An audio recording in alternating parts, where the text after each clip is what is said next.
नंदनपुर नाम की एक सुंदर सा गांव था। उस गांव में सुशीला और दो बेटी रहती थी। उन लोग काफ़ी गरीब थे। पापा गुजारने के बाद दो बेटी को लेके माँ अकेली ही रह रही थी। बेटी का शादी को लेके माँ काफ़ी चिंतित थी और दूसरी तरफ कोमल की एक लौता बेटा था। बेटा को शादी का उम्र हो गया था, इसलिए कोमल भी वहाँ पे चिंतित थी। सुशीला कोमल की पुरानी दोस्त थी, इसीलिए कोमल ने एक दिन सुशीला के घर जाने को सोच रही थी और अचानक से तैयारी करके सुशीला के घर चले ही गए और दोनों बेटियों को देख के कोमल बहुत खुश हुए थे। अरे बहन, ये तो मेरा सौभाग्य है तुम आए हो। कहीं ना, ऐसा तो होता ही रहेगा। आगे कितना आना जाना होता है, तुम देखते रहो। सुशीला, तुम्हारी लड़की मुझे बहुत पसंद आए। सुमन तो काफ़ी हैंडसम है, वो मुझे पसंद करेगा। और तू जा चाय लेके उसके पास। मैं कुछ काम करने वाली नहीं हूँ, मुझे तो देख के ही पसंद कर लेगा।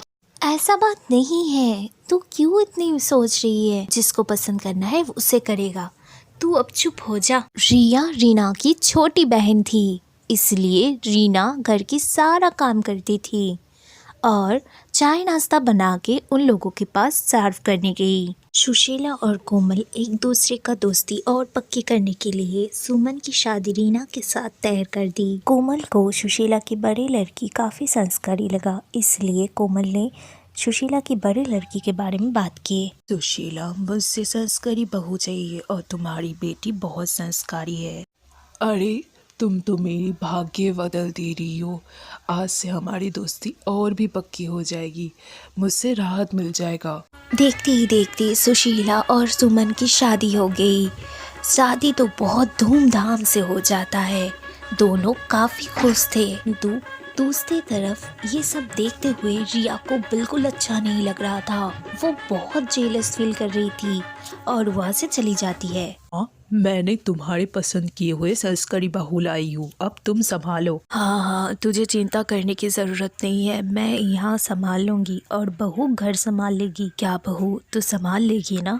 मुझे पूरा विश्वास है तू सब कुछ कर लेती है। जी मम्मी जी, मैं सब कुछ कर लूँगी, आप जैसे कहोगे वैसा ही होगा। और कैसा रहा तुम्हारा सारा दिन? सुनो, कल एक पार्टी है मेरे ऑफिस में, अच्छे से ड्रेस पहन के जाना, पार्टी वेयर, समझी तुम? और ऐसे साड़ी मत पहनियो। पार्टी वेयर तो मेरे पास नहीं है, ये तो सारा बहन करती थी मेरी। क्या करूँ मैं फिर? जो भी है सही सा पहन लियो, ताकि मेरा नाक ना काटे। पार्टी में पार्टी वेयर ही पहनना चाहिए, ढंग सा कुछ कपड़ा पहन लियो। हाँ, क्या कह रही थी? थोड़ी सी बहन से भी सीख लिया करो, पार्टी वेयर कैसे पहनती है। तुम भी ना अनपढ़ कवर कही के। इस दिन रात को सुमन ने रीना को बुरा भला कह के दिल दुखा दी। दूसरे दिन सुबह होती जब पार्टी पे गए, वहाँ पे भी रीना को बहुत सारा अपमानित होना पड़ा।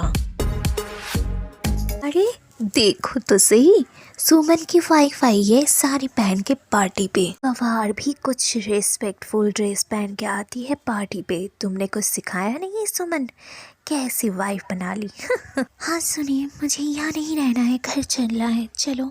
रीना पहली बार सुमन की कॉलिग का ऐसी गंदा बिहेवियर देख के काफ़ी हैरान रह गया। वो घर चली गई। रीना सोची थी पति उसका साथ देगा, परंतु ऐसा नहीं हुआ। सुनो माँ, इसे तुम ही संभालो, कहीं बाहर ले जाने की लायक नहीं है। क्या हुआ बहू, क्या हो गया, रो क्यों रही है? ऐसा तो होता ही रहता है बेटिया, कोई बात नहीं, रो मत तू। अच्छा नहीं लग रहा है, तू तो मेरा संस्कारी बहू है, मैं तुझे बहुत प्यार करती हूँ। मेरा क्या गलती है, मुझे माफ़ कर दीजिए, मुझसे हो नहीं रहा। उस दिन बाद सुमन ने रीना की छोटी बहन रिया के साथ शादी करके घर पे आके उठी है। सब देखते हुए सब लोग शॉक हो गए, एक तो सास, ऊपर से रीना भी। तू हमेशा मेरा पीछा करती रहती है, आज भी मेरा घर तक पीछा करते करते आ गई। मेरा घर खा के तुझे सुकून मिल गया या अभी भी चैन नहीं मिली है? तू बहन कहने की लायक भी नहीं है, निकल जा यहाँ से। रीना, वो मेरा पत्नी है, थोड़ा तमीज से बात किया करो। तक घर पे रहेगी, उससे तमीज से बिहेवियर करना। मम्मी आप भी सुन लो। देखा मम्मी, देखा, आज यही दिन देखने के लिए रह गई थी मैं। क्यों भगवान, क्यों मेरी किस्मत फूट गई है? उस दिन के बाद से रिया और रीना एक ही घर में रहने लगी थी।